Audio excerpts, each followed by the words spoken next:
Hello and welcome to the Education on Fire live podcast. So great to be back with you. And today we're talking all things tutoring. This is something very close to my heart as one of my children's been going through this process and working it out through an A-level perspective. So yeah, really excited about that. So let's get going and see how we're going to be going. Tutoring. This is something very close to my heart as one of my children's been going through this process and working it out from an A-level perspective. So yeah, really excited about that. So let's get.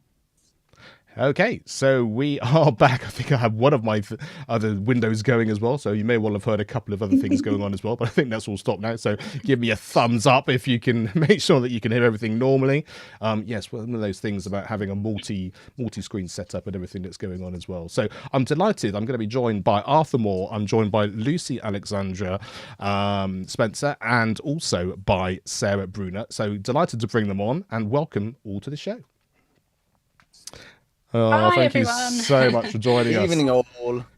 So what's so exciting about this for me is the fact that Education on Fire is all about the opportunity of having a child-centered, child-focused idea of what education is all about. And I think tutoring is that ability to really have that in a really sort of focused way and a sense of ownership about your learning and your education in a way that maybe you don't quite get in the classroom. Maybe it's supportive with the classroom, maybe it's something you do as a homeschool. There's a whole manner of these things which I'm sure we're going to talk about tonight. So just to get us going, Arthur, why don't you start us off, give us an idea of what your business is, how you sort of got into it, and your sort of general background to becoming a tutor.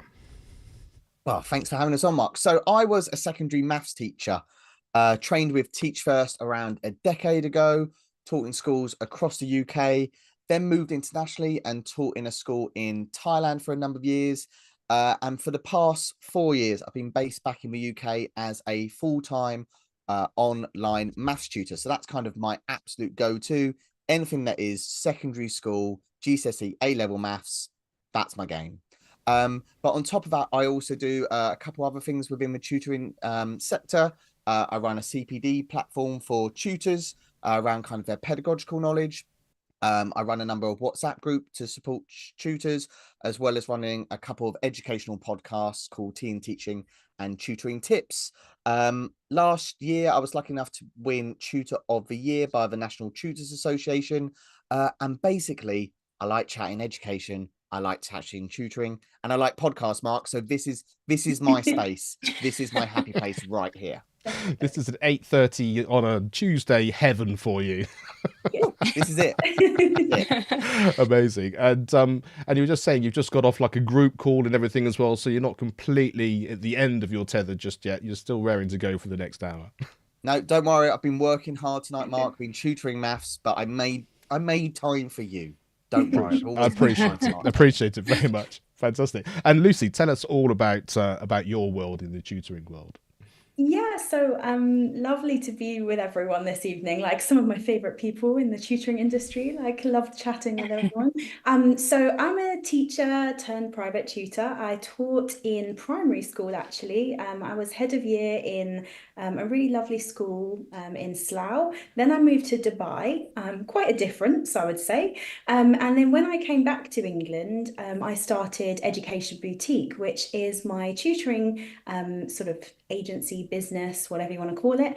We're different though. We do the work out like after school, working with parents like many tutors do. But actually what we're very well known for is what we would call reintegrative tutoring with a special educational needs focus for the plethora of children that are out of education with school places that can't meet their needs. And what we do is we're funded by schools, local authorities and EHCP funding with the primary purpose of helping that learner to thrive educationally rather than just get by existing in a school place that kind of is doing some tick box of a job. So that's really what we do is special educational needs, big focus on PDA profiles of autism, daytime education. So if anyone is needing help with that, that's what we do at Education Boutique, basically. Amazing. Look at that in a nutshell. And Sarah, take us into your world. Hi everybody. So I am a professional full-time tutor for sciences and maths and have been doing that for the previous 10 years. Prior to that, I don't have a teaching background. I've actually come from an industry background as a scientist. So I worked as an applied physiologist and a governance manager for a large private healthcare company in the UK. It's one of the largest. But I left that to have a family, and I wanted to come back into something that was similar to my previous roles. Was a scientist. One of my roles as a governance manager was clinical training other staff. And I really enjoyed that aspect of the job. So I knew that I wanted to not be a tutor. I didn't know I wanted to be a tutor, but I liked tutoring. And I thought, well, I'll just fit something around my family. And 2 hours a week quickly turned into 40 plus hours a week. And I absolutely adore what we do. My business is SB Tutoring, and that's how I got into tutoring. Amazing. So everyone's got into it a different way, slightly different focus, slightly different backgrounds. For those people who don't know me, my background is originally as a musician. I'm still a professional musician. I'm still teaching within certain schools. Some of it's one-to-one, some of it's ensemble based. So that's kind of my educational sort of input, and the reason Education on Fire came about was because by going through different schools and doing workshops across the way, I very much found lots of teachers in most staff rooms banging their head against a brick wall saying, I got into this to make a difference, and I'm tick boxing and doing all the things that normally happen.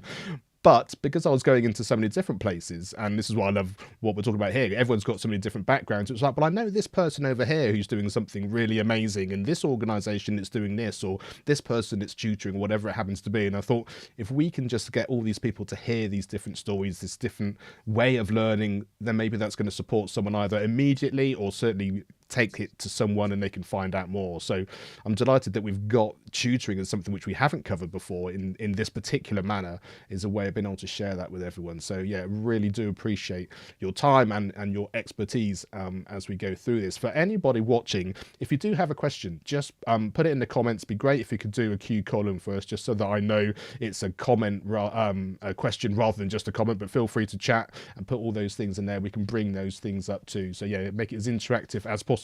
If you know anyone who's actually here, just say hi. We can bring that up and make that as interactive as we can as well. So Arthur, why don't we start with you in terms of what does your working week look like in terms of, you know, the hours, you know, your flexibility in being able to set that up. And, you know, I know you've got a young family as well. So I guess that's sort of an integral part of why it's important for you. Well, I think that's a really key point, Mark. One of the reasons I left the classroom was I couldn't see how I could be a dad. I had one young child at the time. I've now got three. I couldn't be a dad. I couldn't be a husband. I couldn't be a friend, and also be a teacher. So that's one of the reasons I left the classroom. And I try and keep that in mind with kind of my schedule. So the way my tutoring works for me is I essentially work evenings, Monday to Thursday, and on Saturdays I tutor during the day. So during what most people call the working week, I'm at home either doing kind of the school run, like with the two young children, and then at 6 o'clock at night, most evenings, I go upstairs to the office, and that's when I kind of log on to do my tutoring. So I very specifically build it around kind of my family kind of life and what works. I do daytime tutoring. There are some days where the kids may be at nursery or other things are going on, and I kind of have like, I'm going to do some work day with other stuff that I do. But actual tutoring, I purposely do in the evening. And that's also when it works for my students. My students are at school. They come home, they have their dinner, they log on and do tutoring. So that's how it works for me. And I talk to a lot of tutors about this, Mark, of saying like, why did you get into tutoring? And don't forget that. So one of the reasons I got into it was so I could be a better dad. And I try and remind myself of that. And I'm also keen in terms of those people that are coming to you that you're actually tutoring. And you sort of mentioned they're sort of in school, you're giving extra support. Do they often come with you with a specific, I need to learn this thing, or I'm about to do GCSE or A-level, so I need sort of a general bit of support? How does that kind of work? So with maths and the students I tend to work with, it's as they approach GCSE. So maybe they're in year 9, they're coming into year 10, and there's sometimes a grade focus. So I'm currently at this grade, I want to be at this grade, or from the parents' perspective, that might be, but it normally is either that or my son, my daughter, the child in my house is struggling with confidence in maths, and I'm getting feedback from the school that their confidence is going down, and in the classroom environment, their confidence isn't changing. Is this something you can do? And absolutely, that's something I do. So I work with these students, and over time, as they see that they're not bad at maths, they can actually do this stuff with some support. That goes into the classroom, and then I get feedback from the parent being like, "Oh, I just had parents' evening last week, and they said that their child is asking more questions, not just in maths, but across the board." And that's when I really feel like I'm actually making a difference to the child. I'm not just getting them from that 7 to 8, which I quite like to do, but also I'm in their other classrooms. They're feeling more confident, and they start to they love learning a bit more. And sometimes it's just giving that student a little bit of space where they can be challenged and supported by someone who's outside of their normal kind of zone of school. So I'm not their teacher, I'm not their parent, I'm not their guardian, I'm not a family member who does a bit of maths. I'm just Arthur who appears on the screen once a week and teaches the maths. So that kind of relationship really works with a lot of my students, and that's different to what Lucy and Sarah do with those students. And that's kind of the brilliant thing about tutoring, of whatever your child needs, there's a tutor for that. Yeah, and you said on screen, so is everything that you do pretty much going to be online? So I am a full-time online tutor. I don't go to houses. People don't come to me. And that's different. Like if you ask Sarah that question, it's a completely different answer. If you ask some tutors, they have little workshops. They have their offices where students come from. It might be down the bottom of a garden. They've got a separate office down there. I go upstairs and I log on Zoom. So again, Zoom, happy place. Yeah, great. Well, and he mentioned you, Sarah, so he's obviously wanting you to fill in those gaps as well. So let's do the same for you, your working week and how it works for you. Yeah, so I tutor similar subjects. I tutor maths and I tutor all three sciences as well.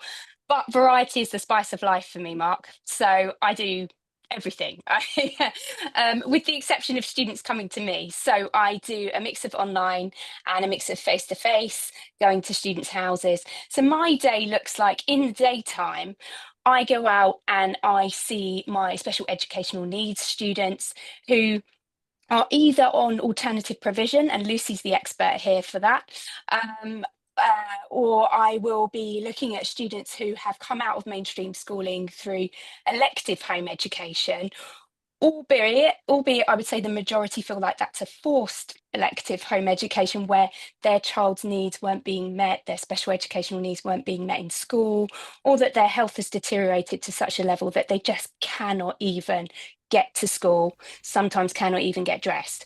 So I feel in those sort of circumstances, really face-to-face is the best fit for those particular children. And then, like Arthur, in the evenings, I've actually switched things up. I was going out face-to-face in the evening as well, but now I've made it completely online. That's to suit my personal circumstances at home. And I do Saturday mornings as well, but I'm actually changing my day up a little bit. I'm trying to reduce my hours because I loved it so much. I went a bit gung-ho, and I come from a background of 60, hospital work is like 60 plus hours a week, 60, 70 plus. And so I need to redistribute that and learn what is healthy. And so it's an experiment. Every year is an experiment, and you kind of work around with your hours. And that's the beauty actually of being a self-employed tutor, I think, as well. Like what Arthur was saying, molding it to your lifestyle as much as the children that you're serving.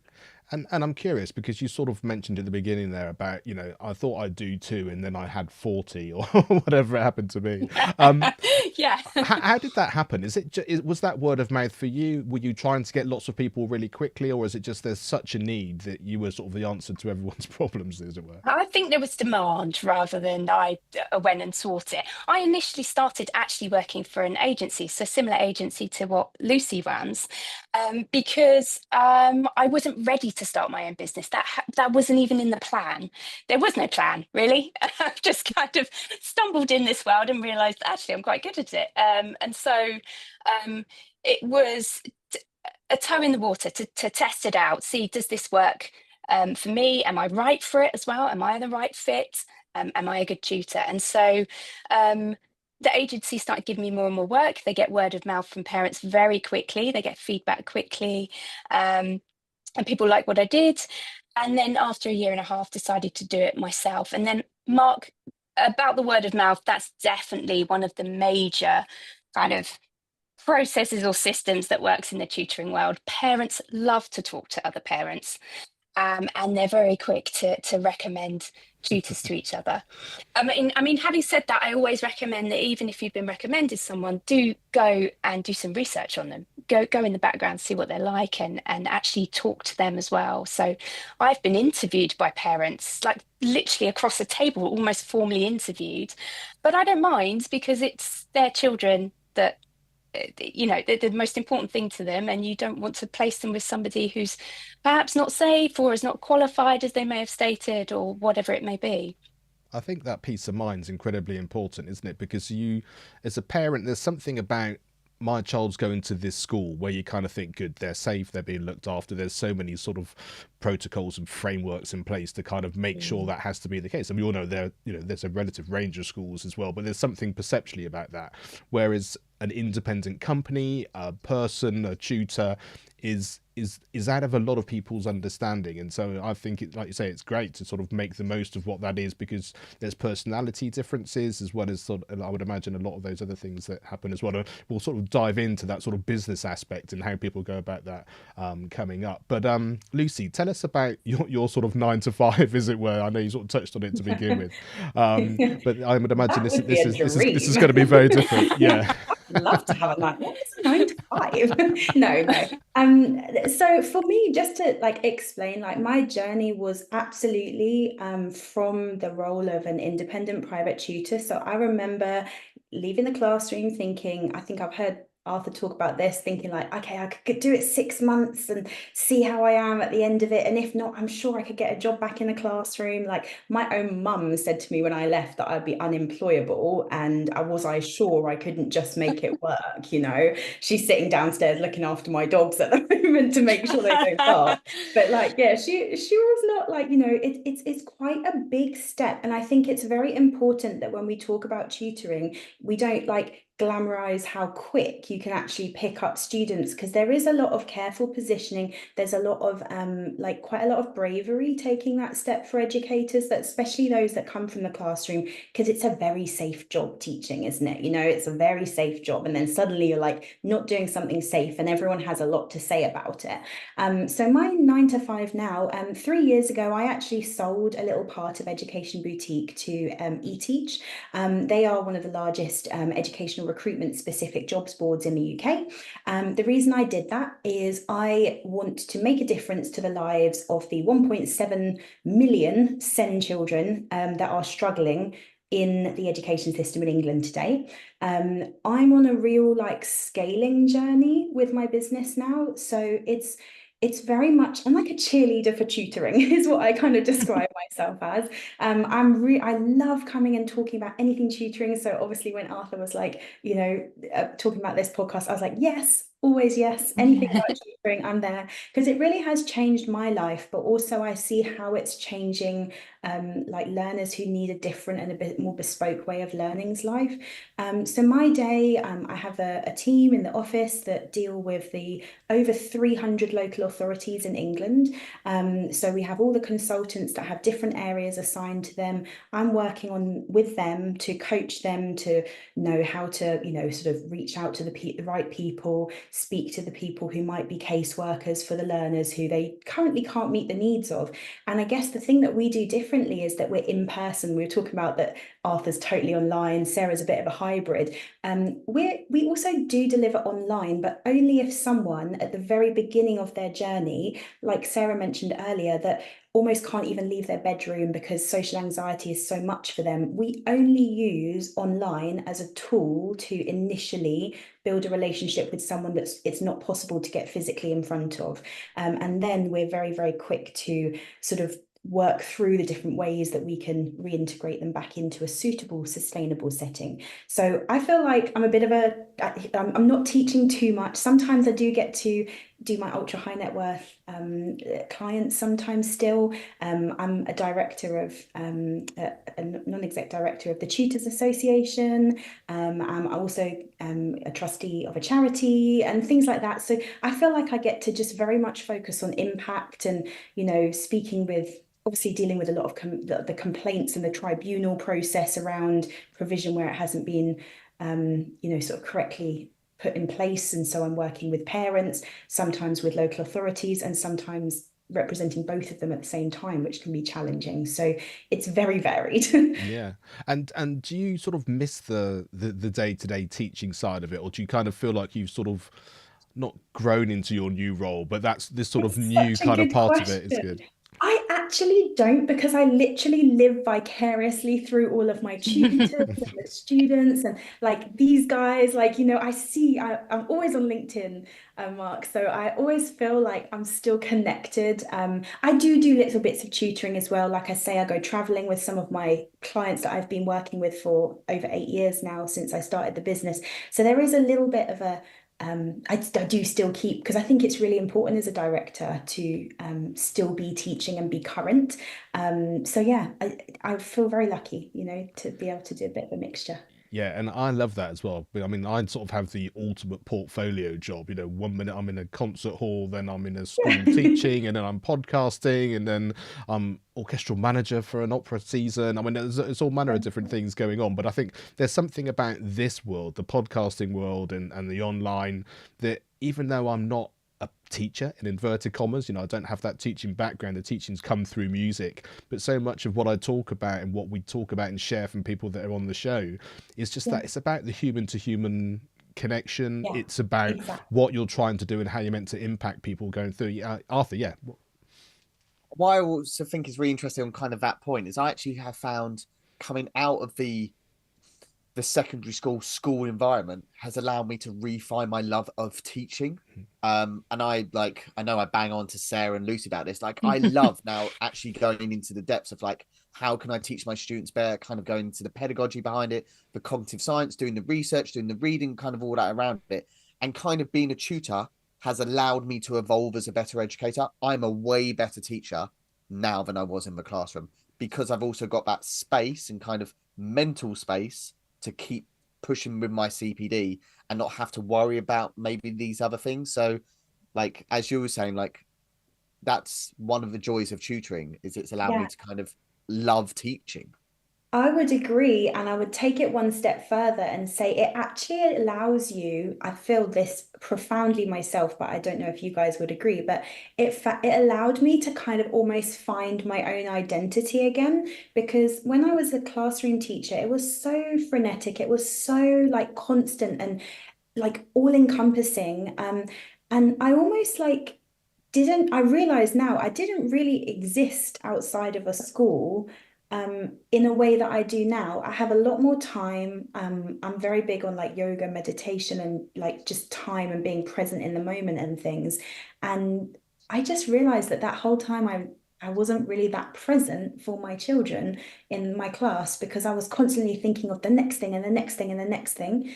And I think that's one thing as a tutor, you really do get to be very present with the student that you're with, designing something specific for them, or actually asking how they are and having time to finish the conversation.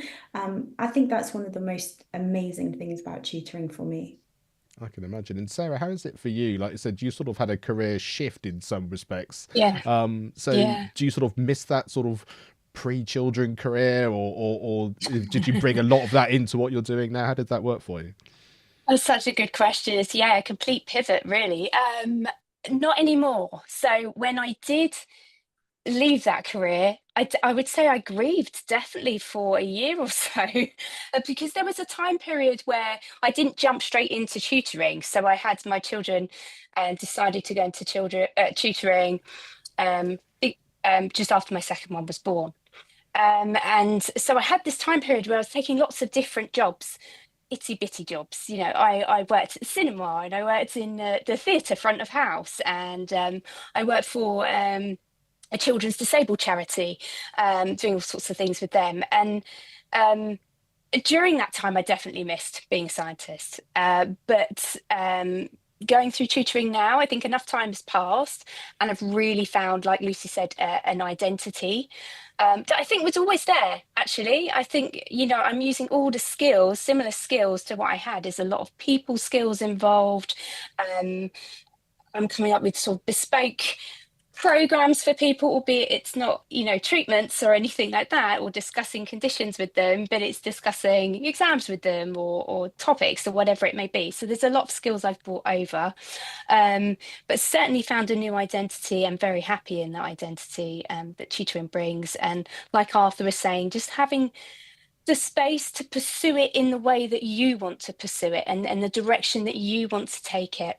And although we're all tutors, you can see we've all taken it in a slightly different direction. We've all got our own sort of niche, I guess, with it within tutoring. Yeah. And the thing that I've really enjoyed just in this sort of last week or so, we started putting all this together, is that my ill-conceived perception would have been the fact that tutoring is kind of very sort of sporadic and it's everywhere. It's not like being in a school where you're all in the same place week on week and that kind of thing.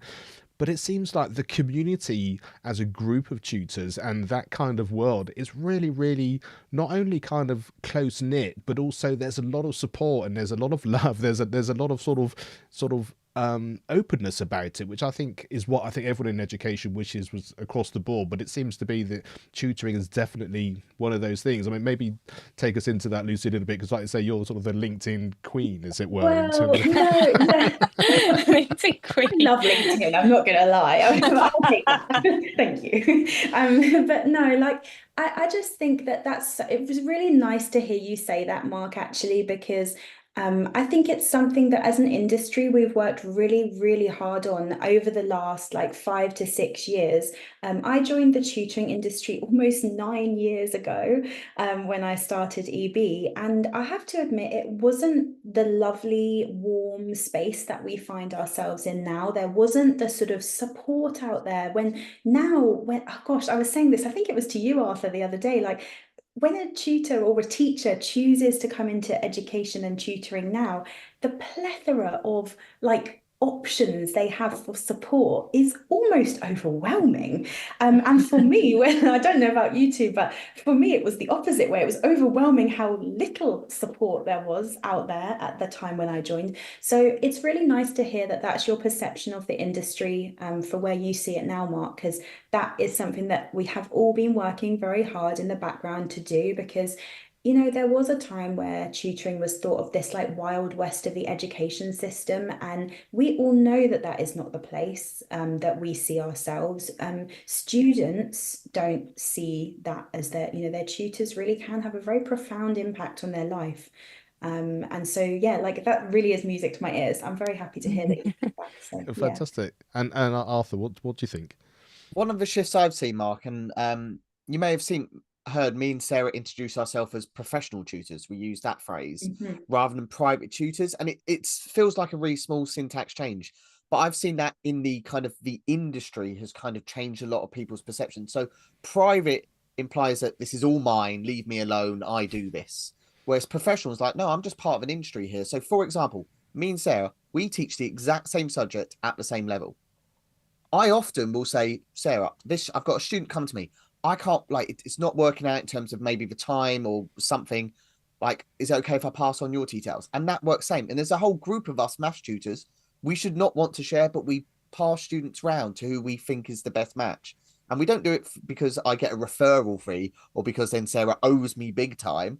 I do it because I know that it's good for the industry, and then for the industry is going to be good to me. So I think that's been a real shift. And Lucy spoke about the Tutors Association, and there are other groups of tutors, national tutors kind of out there. But kind of the Tutors Association, as an example, which we are all part of, kind of represents 50,000 tutors across the UK.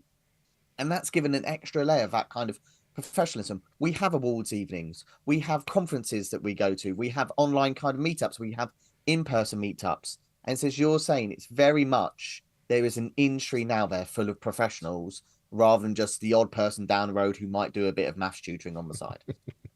And And we are really trying to evolve it still. So it's not sitting Yeah. here saying, hey, it's a finished article. My goodness, no. So that's important to say as well. There's a lot of innovations that still needs to happen in the industry. So that's also important to just say at that point as well, I think. yeah, and I think this sort of the professionalism, the idea of an industry, the idea that there are so many people supporting the traditional system, as it were, as well as people that are outside of it, as opposed to, like you say, that perception that there's somebody that I know who lives down the street who may or may not have been a teacher, but is quite good at helping you out with this sort of thing. And I think that perception is very old school, but I think that maybe it's in some people's backgrounds when they're suddenly having to step into that, I need to find a tutor. Is that the way it still is? And those sorts of things. And I'm curious to know, Arthur, you sort of mentioned that I've got a pupil, I can pass it on to Sarah or whoever.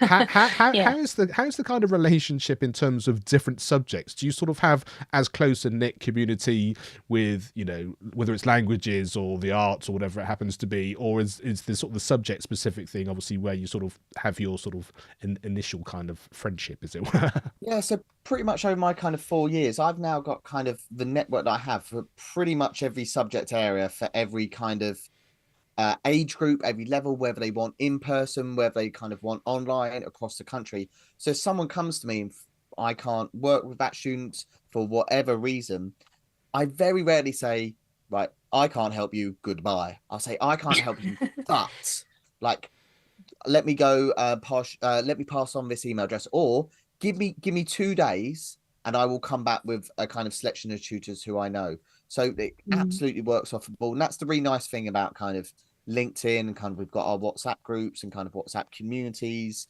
and all these kind of different worlds. And what's also nice is everyone's kind of connected via someone else, and that person's normally Lucy Alexandra Spencer, but you can go via someone. So even if I didn't have someone, I'd be like, right, history GCSE aiming for a grade 9.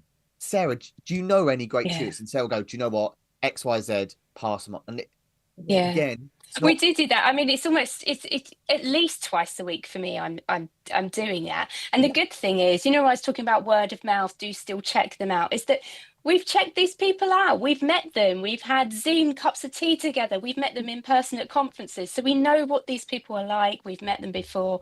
And so I would only ever recommend somebody that I know, and I know what their tutoring's like, and I've met them in person as well. So if you are a parent watching this, I always say to you, if you have a tutor already, go to your tutor first, even if they don't tutor that subject. Tap into their network, see who they know, if you need a psychology tutor or whatever it may be. and then, Mark, you get an even more support. Me and Sarah, there's one student who we both tutor different subjects for at the same level, have done for a couple of years. We swap ideas and we say, like, Yeah. oh, by the way, like, I just noticed this with this student this week. Have you noticed this? Like, so that student is not just getting support in most separate subjects, but they're kind of getting a even more holistic support. So yeah, it's a really nice place to be. And as Sarah said, like, if you're a parent watching this being like, I've got a tutor for maths, I want one for English, go to your maths tutor. Yeah. And like say, is there someone you can recommend? And that's just a great way to kind of go about it. Yeah, that's great to hear. And my next question is you sort of talk about the parent side of it. Is there a particular pathway or set of questions or anything that you would recommend a parent be aware of when they're sort of stepping into this for the first time? You know, you sort of said about recommendations and those sorts of things, but definitely, you know, there's never a right way of doing it, but maybe a way that's going to be the most supportive, especially if you're a bit nervous about heading into this world. And Arthur seems to think, Lucy, you're the person for the job here. Well, no, I'm not the only one, but I'm very happy to take the first thing. So, firstly, safety is really important. So I don't want to come across as sounding like, you know, tutoring at the moment is an unregulated sort of industry. Now, that is something that we are working on as an industry to find the appropriate ways to help parents and signpost parents to what is going to be right for them. Because for different reasons, there may be parents who care about different, you know, qualifications and XYZ. I think the main thing for me, as a top tip or step, would be to always categorically ask to see a paper copy or check the update service on the internet of the DBS for the tutor that you're working with. Now, we could spend probably 2 days talking about all the intricate other things that you could be checking. But the update service is a really important tool that a tutor can share with a parent to show that at the point that that parent checks it online, they are clear to work with children and adults as well. So if you have a child or a young person that is older than child age, then obviously there is also an adult DBS as well, which is very important to know that there's those two distinctions. But I would say that as a real, high level highlight, that would be a key thing to be asking for. And then it's like when Ofsted go into a school, the first thing they check is the safeguarding and the single central register, and that's all up to date, and then they come in and look at the learning. For me, that's the thing that I always say. And there are things like the Tutors Association, they do checks on all their members, so there's like a searchable function there. You can ask for sort of social proof, so speak to your friends, speak to your tutors, like you say. But yeah, I think that for me would be the key one, obviously. And I guess when you go into a school, it's like if you're going into a secondary school when your child's moving on, or even if you're sort of doing that first sort of steps into primary, you can look and you can see this has got a good Ofsted rating. I know someone who's been there, they've had a nice time. But there's something that you get as you walk through the door, which you can't necessarily always put your finger on. I think maybe the more you're in education, the more you understand how they've got there. But there's something about the feeling, the understanding, the care that's given to children and the way they respond that comes across. And I guess that's the same when, like Sarah, you mentioned before, that idea of sort of almost interviewing a tutor. You sort of get that sense of there's something about this person that I really like. There's something about the professionalism or the care that comes across, or the understanding of what we think they might need from my child. And so that's a good reason to go through. So Sarah, can you sort of take us into that a bit more? I was going to say it's really important to find a match.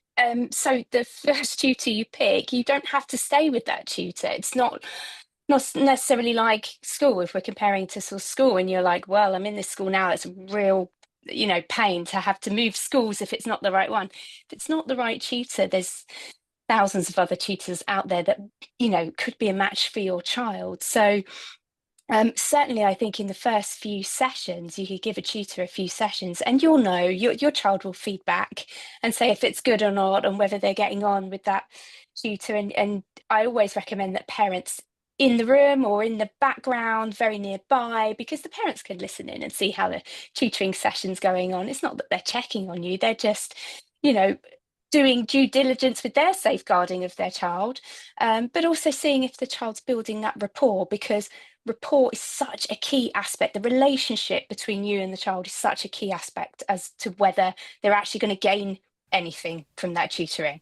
If you're not getting on and they clam up, then they're not going to learn. So I think initially I always speak to the parents that I work with on the phone, and then we'll have a face-to-face meeting, or we'll have a meeting on Zoom first. I always like to meet the child ahead of time to introduce myself.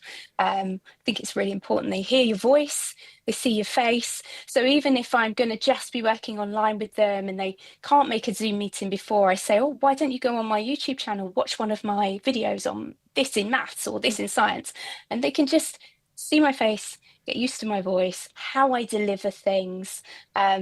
And that's so important, I think, that to check, is this going to be a match for my child? Is this the kind of person I want to come into my home?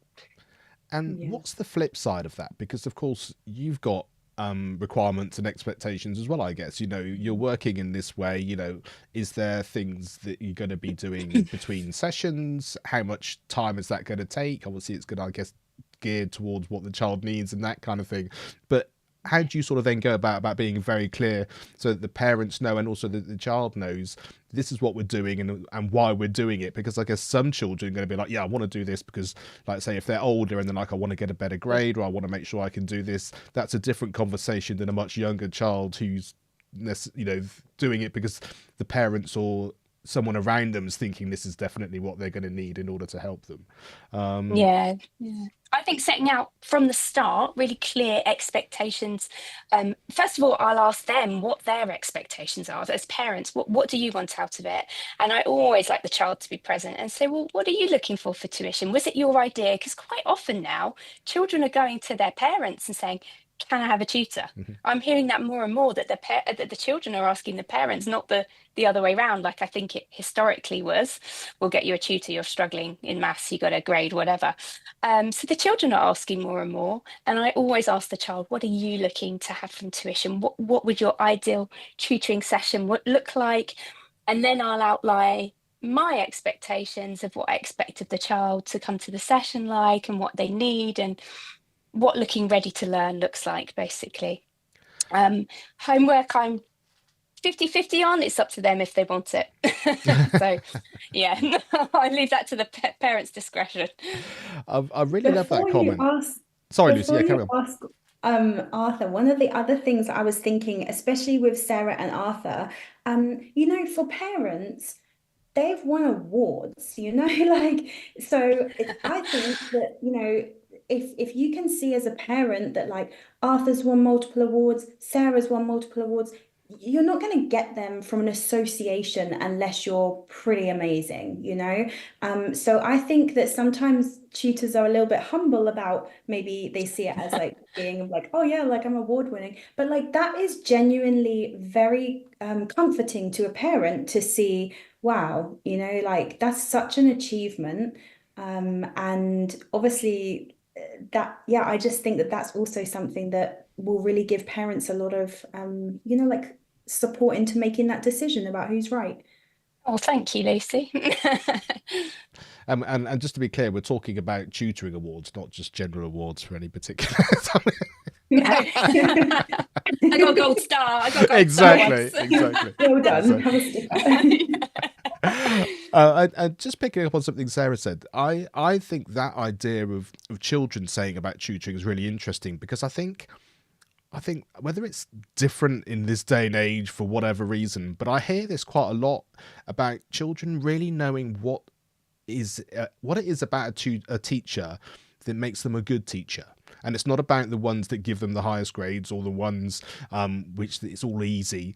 They seem to really have a good concept of kind of, this teacher is really good because, and also the flip side of that as well. And that sense of, I think I could do better in this, or I could achieve more if I had that support. So it really doesn't surprise me that there are people saying, can I have a tutor in this? Just because they know there's an area of growth there, which maybe they're not getting within their sort of current surroundings. And I guess given circumstances and the ability to sort of have that extra tuition, it really is going to make a big difference, because you're taking ownership then as a young person in your education, which of course is what you're doing there on in if you're going to go to university, or even if you're training within a job or a different field. So it's a really, really sort of important factor. That, going back to the awards, how does that come about in terms of, like, say, it's organized within associations, within sort of your sort of community itself? Is it people that put you towards it? Are there certain categories? How does that work? Arthur is one of the award-winning people. Tell us about sort of your circumstances and your experience of that. So when I applied last year and this year, essentially it is an application form that you are filling in, but you have to have references as part of that from multiple, in my case, parents of students I'm working with, who can then be contacted by the association if they need to kind of cross-check or anything like that. So they are very much, they're categories for different kind of awards. So we have industry awards for individual tutors, but we also have awards for tutoring companies, and kind of different ways to go about. The criteria reset, they then go to a proper committee and panel, and they are kind of, Sarah will be able to go about this more as one of the members of the panel this year, right, Sarah? Is that right? The last 2 years I've been a judge. So they're not just, I phone up and go, I'm pretty amazing. Sarah goes, yeah.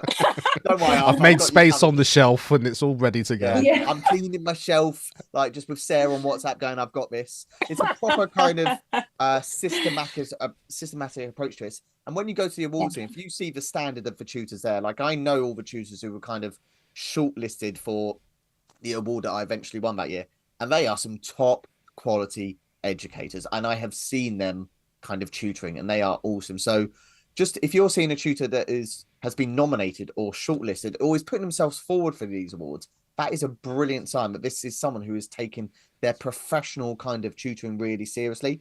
And it's because you're seeing someone who is kind of saying, I'm invested in myself, you know they're going to be doing the background work on whether it's their subject knowledge or their pedagogical knowledge or kind of how they're working with parents and stuff like that. And that comes back to what you were saying earlier, Mark, of what should parents be looking for.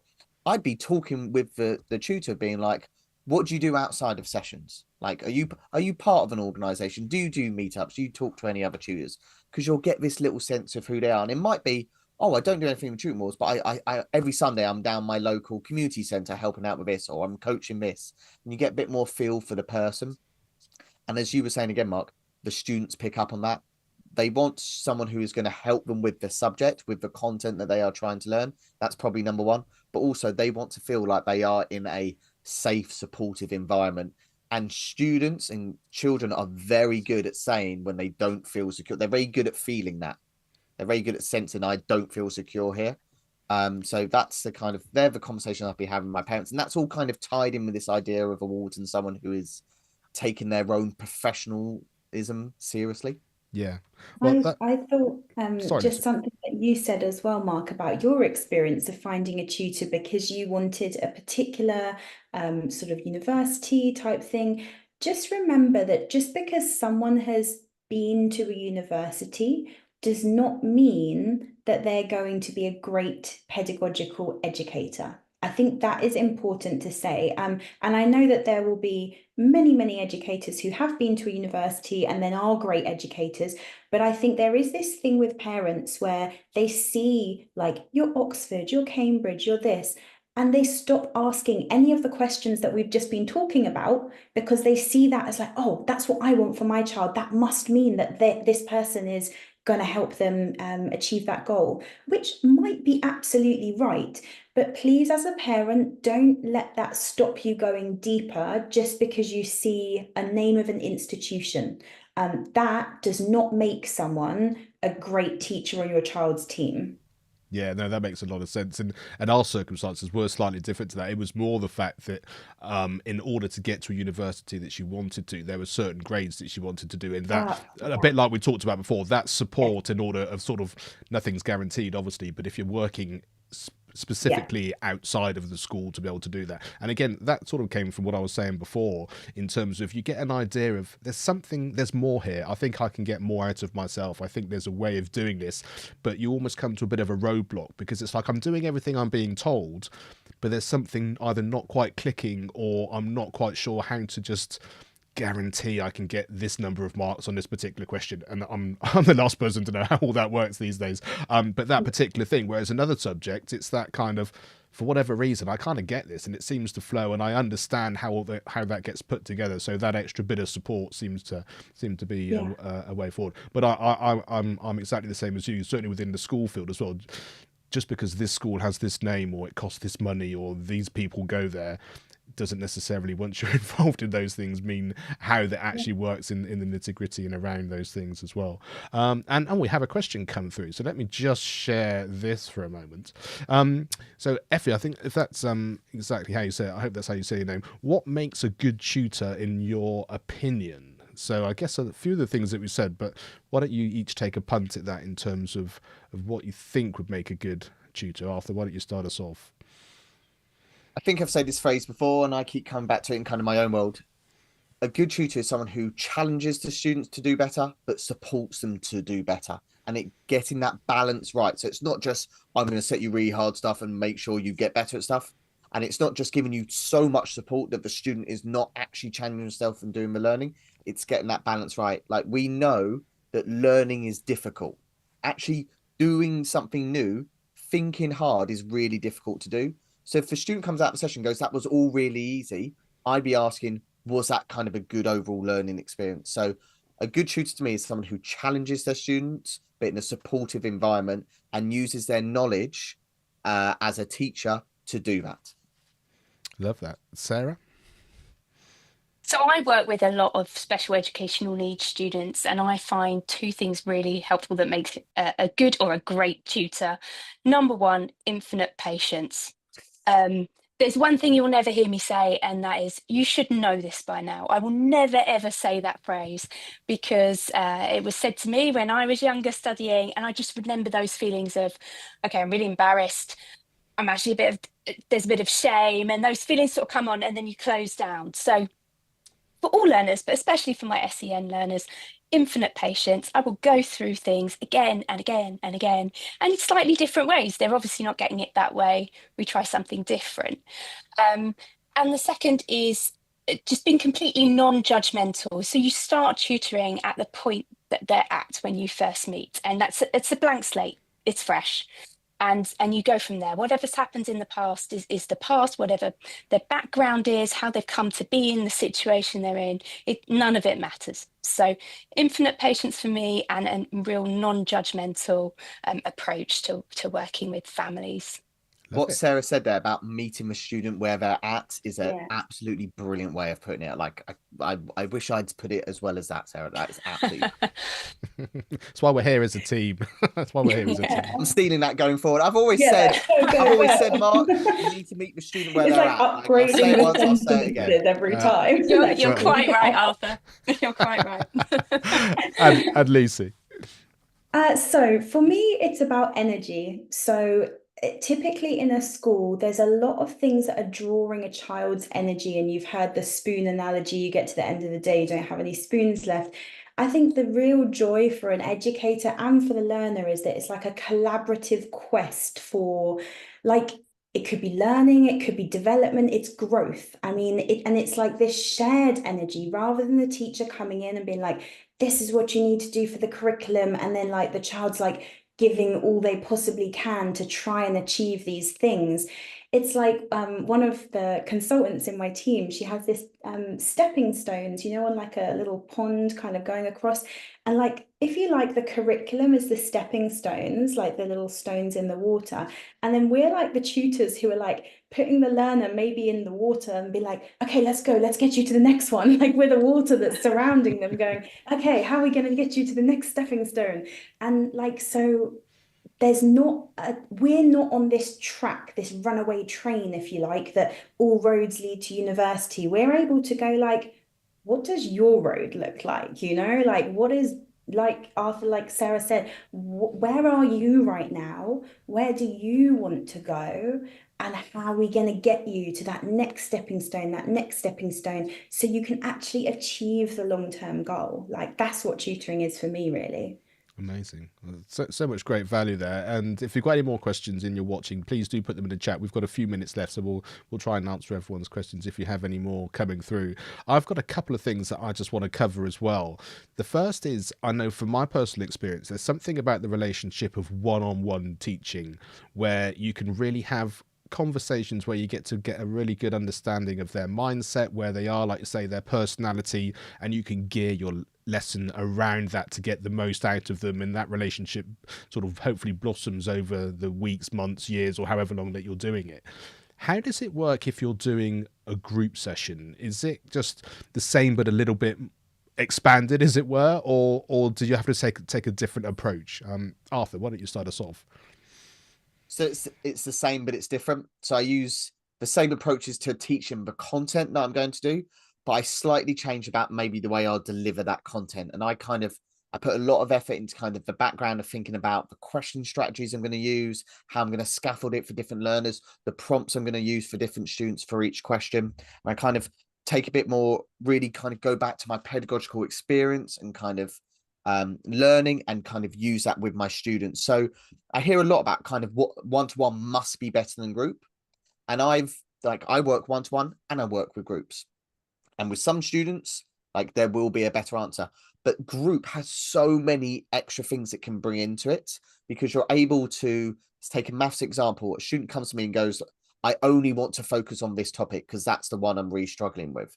And then kind of the way the sessions works, no matter what I do, like that, they want that to be the focus of the session, and we'll end up focusing on one thing. Whereas if I've got 5 students who are all bringing their one thing that we need to focus on, every student is automatically going to be focusing on 5 things. So we're automatically covering more content every single week. And then we can start to see the link between those contents. We can start to do some interleaving learning. We can start to do some distributed learning practice theory. And like, that's going to make a huge difference. And what I found with my group students who are maybe a bit reluctant to start with, I've kind of gone for group because that's the availability I've got.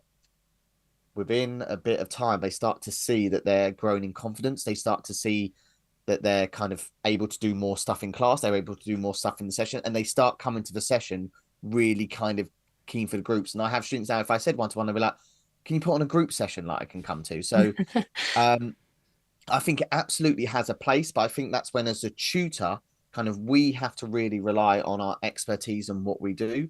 Yeah. And I think that's a really important part of tutoring, is we don't just say, oh, if I add an extra student to the Zoom call, I'll just do the same stuff. Oh, I'll just add an extra one. And before you know it, I've got 30 kids. Oh, I'll just set them homework each week. Maybe I'll do an assessment. I'll keep it logged on, and I'll go for, I'll do a parent. Oh, wait, I'm just a classroom teacher.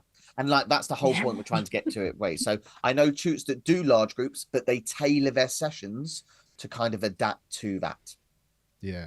Yeah, I do groups as well, Mark, and they're slightly larger than Arthur's groups. So currently I go up to sort of 10 students. And again, I do face-to-face one-to-one, but I have students who specifically ask for groups, or their parents do, because one-to-one's too intense. It's, you know, if you've got an hour with a child or 45 minutes, whatever it is, one-to-one, it's too intense for them, and the child needs to kind of step back, not in terms of not participate, but they just need to be part of a group. Mm-hmm. And I've also found that the discussion you get within the groups is fantastic, because they will help each other. They tutor each other.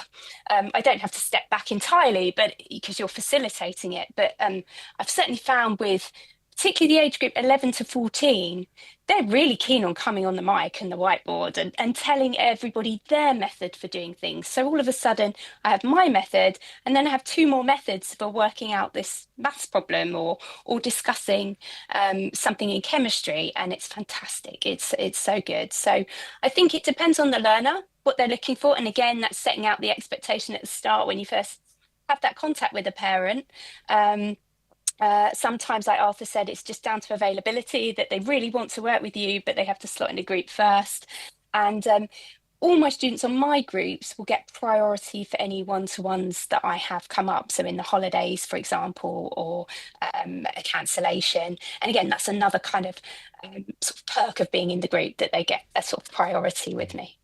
And I guess the other thing is that everyone in the group has something in common, because they're all there for the same sort of reason, I guess. So it's not like in a normal classroom where you'll just happen to be there because you have to be in school and you might live in the same sort of area. You're coming from, you know, an extra learning mindset. You're wanting to achieve this. You're working together. You're suddenly realizing you've got that camaraderie because you're all gaining, like you say, from everyone else that's going through. And I can really understand that. Yes, Arthur, we'll go back to you, and then I'll let Lucy finish us off. I was going to say, one really nice thing about the kind of group environments that maybe I do online is the students, they don't know each other. They have absolutely no relationship with each other. So maybe when they're in class, they're like, I think I know a method, but I won't say it because that person that I know, that table, the people I know there, I don't want to get wrong in front of those. I often get with my groups, people just being like, oh, I'll give it a go, because the other 4 people in front of me, I literally have no idea with them. I have no relationship. So I don't mind putting myself out there. And then they put themselves out there and they get some stuff right, and they go to the classroom like, do you know what? Maybe I will put forward that answer. And again, that feedback where it starts to spin into the classroom is a real added bonus of groups. Yeah, I love that. And Lucy, finish it off for us.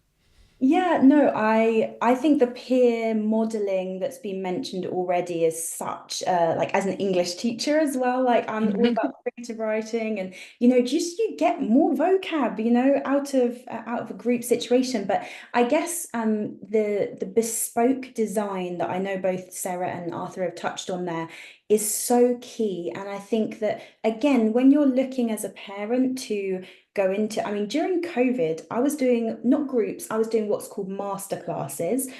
So that's like a webinar function where the children can't see each other. And at times I was doing like over 400 children at a time, but they didn't know that. And they didn't have their cameras on. It wasn't like anything like that. But I think the design of those sessions, it was totally free during COVID when lots of the schools weren't going on. That's why I had so many people. And the key for them was, we know as tutors, when you've got that initial first session, you need that child to go away with a couple of quick wins that they're going to go, oh, mum, dad, like I learned this, and actually that's really helpful. So masterclasses, the pedagogical design of them is very much on giving real, actionable, like very excitable. I had to be very like switched on for the lessons. You have to be so passionate, but not too passionate as well, because then you turn some kids off. So it's a very fine line of like excited to share with them these tips, these tricks, these hacks, what we would call them, that would help them do their creative writing in a time limit and things like that they could take away. So I think, from all the different things that we've talked about, from smaller groups, online groups, in-person groups, just understanding the pedagogical design. So maybe looking for that tutor that does that as their main, offering, not looking to sort of say to a tutor who's more of a one-to-one in-person tutor, go, could you actually, like, we've got a group of children that like we all know each other, could you do something online for all of them? That's not going to be the person that's going to get the best out of that particular cohort of young people. So I would say that for me is key, the pedagogical design of the group and what the outcome is. Yeah, and it makes so much sense, doesn't it? Because what you're trying to do is to get out of it has to look like this, or can you do that? It's that there are, like I say, so many different options, so many places that you can do to make sure you get exactly what you need, because you're the one that's having to organize it, either spend the money or get the time and the extra support that's needed to make it a reality. So I can't believe the time's gone already. Thank you so much, all three of you. It's been absolutely incredible. I think we've covered so many things. I had a few things written down, which we've covered and more, which is always the sign of a great conversation. And we must come back and revisit it, because I think we could probably do every week for the next 5 years, but that's another story. Don't say that, because we will. You're going to be in your room. We've got yours. We've got Exactly. your meeting now. Yeah, quite. So we've got the links and everything in the description, but just before we go, just tell people where you'd like them just to go and find out more, at least sort of check out what you're doing. Arthur, why don't you start us off? If you're parent or student looking for support with maths, just type in Arthur Moore maths tutor, wrong side, messed it up. Or if you're a tutor looking for support with your pedagogical knowledge, just come and find me on LinkedIn by searching Arthur Moore maths tutor, and I can talk to you about my free and paid offerings for CPD pedagogical support, which are amazing. Excellent. And Sarah? I agree. They are amazing. I go on to some of those myself for my own CPD, so they are. You can find me on my website, sbtutoringuk.com, or on LinkedIn. If you're a tutor, you can just look up Sarah Brunner. My name's on the bottom. No, that way. I did it as well, Arthur, never mind. And if you're a parent, most parents find me on Facebook as SB Tutoring. Fantastic. And Lucy? Yeah, so obviously on LinkedIn. So if you're a teacher, tutor, anyone, I'm on LinkedIn. All my consultants are on LinkedIn, but obviously Education Boutique is the name of the company. For tutors, if you're looking for daytime work, it's very easy as a tutor to get into like evening work. So if you're looking for daytime in-person opportunities across England, definitely look up Education Boutique. And if you're a parent as well, we're here to support kind of the daytime stuff is our key. So if you've got a child that's struggling with attending school, that's absolutely something that we can consult with you on and get you funded tutoring for. Amazing. And I think this is a beautiful way to finish off. Louisa's commented, really enjoyed the conversation. Thank you. It's such a privilege to be part of this industry and being represented by all of you. Thank you, Louisa. Amazing. I really appreciate it. Thank you so much for commenting. Thank you so much for being here. Those of you that have been here live, really appreciate you spending your evening with us. If you're watching on the replay, then please do leave a comment if you want to. We can answer any questions. I'll pass them on to the experts. But yeah, really thanks very much again to all of you for being part of this. It's been a wonderful conversation, a wonderful evening, and I look forward to doing it again very soon. Thank you very much, Mark. Thank you, Mark. Thank you. Thank you, everyone. Education is not the filling of a pail, but the lighting of a fire.